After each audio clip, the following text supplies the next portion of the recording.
God's word is working in you as you believe. जब आप विश्वास करते हैं तो परमेश्वर का वचन आप लोगों के अंदर काम करता है। 1 Thessalonians 2:13. पहला थिस्सलुनीकियों 2:13। God's word is going to work mightily in you as you believe that word will work in you. जब आप लोग विश्वास करेंगे तब परमेश्वर का वचन आप लोगों के अंदर अपना काम करेगा। Believe in the word God is giving you. जो वचन परमेश्वर देता है उसमें विश्वास करो। Today you will see the works of God in your life according to the promises, according to the word that God is giving you. और परमेश्वर का वचन जो आप लोगों के लिए दिया गया है उसके अनुसार आज के दिन आप लोगों को आशीष मिलेंगे। What is this word of God? और ये परमेश्वर का वचन क्या है? That word is Jesus. और वह वचन यीशु है। John 1:1. यूहन्ना 1:1। In the beginning was the word, आदि में वचन था and the word was with God, और वचन परमेश्वर के साथ था and the word was God. और वचन परमेश्वर था। That word is Jesus Christ. और वह वचन परमेश्वर यीशु मसीह है। Yes, that word will come to you as Jesus comes into your heart. वह वचन वैसे ही आएगा जैसे यीशु मसीह आपके अंदर आते हैं। And that word will work in you. और वह वचन आपके अंदर वह काम करेगा। Jesus, the word, will work in you. यीशु वह वचन है जो आप लोगों के अंदर आकर काम करता है। So you will have everything happening according to God's power. और इसलिए परमेश्वर के सामर्थ्य के अनुसार आप लोगों के जीवन में सब कुछ पूरा होगा। Do not be afraid. और घबराइए मत। And secondly, the word of God grants whatever we ask.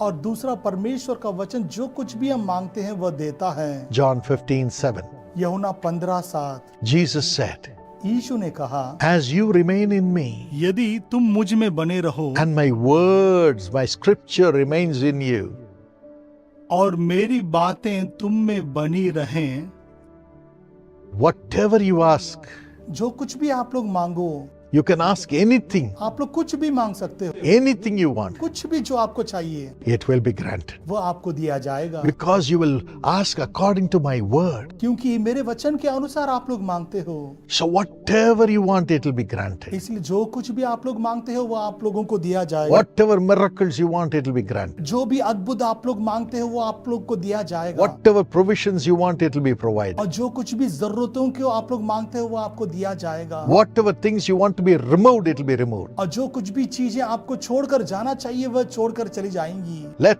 not your heart be troubled. और आप लोगों का हृदय व्याकुल ना हो। The word Jesus in you as power. वह वचन जो यीशु आप लोगों में अंदर है उसमें सामर्थ है। Secondly, और दूसरा Isaiah 43:1 and verse 2.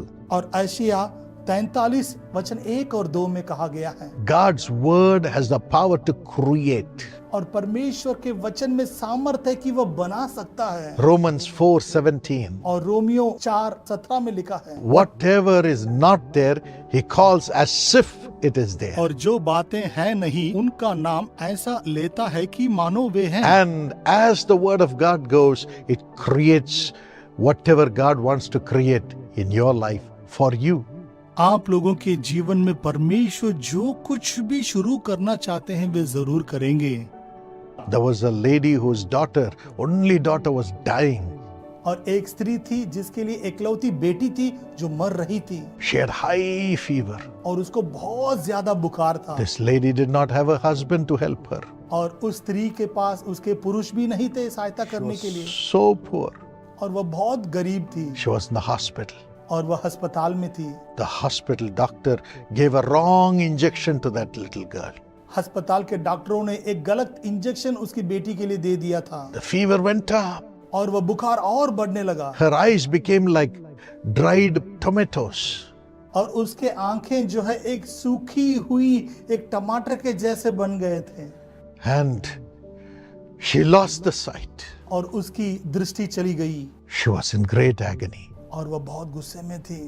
She was about to die. और वह मरने जा रही थी। When God's word came to the lady, जब उस स्त्री के करीब परमेश्वर के वचन आए, showing her Isaiah 43:1 and 2. और ऐसेया जो है 43:1 और 2 में जो जैसे लिखा है, I have summoned you by name. मैंने तुम्हें तुम्हारे नाम लेकर पुकारा है। You are mine. ये तुम मेरे हो, Do not fear. डरना नहीं, I have redeemed you. और मैंने तुम्हें बचाया है।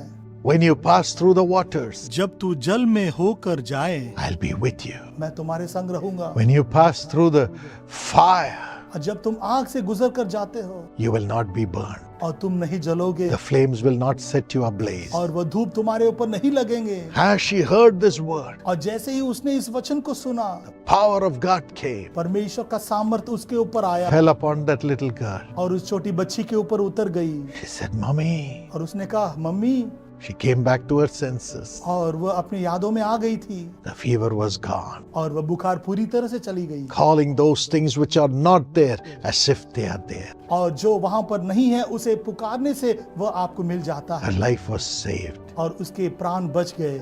And thirdly, और तीसरा कार्य, the word of God comes and cleanses us. और परमेश्वर का वचन आकर हमें शुद्ध करता है। Hebrews 4:12. इब्रानियों 4:12। Yes, the word of God is a double-edged sword. परमेश्वर का वचन दोधारी तलवार है। It penetrates and divides the soul and the spirit and cleanses us.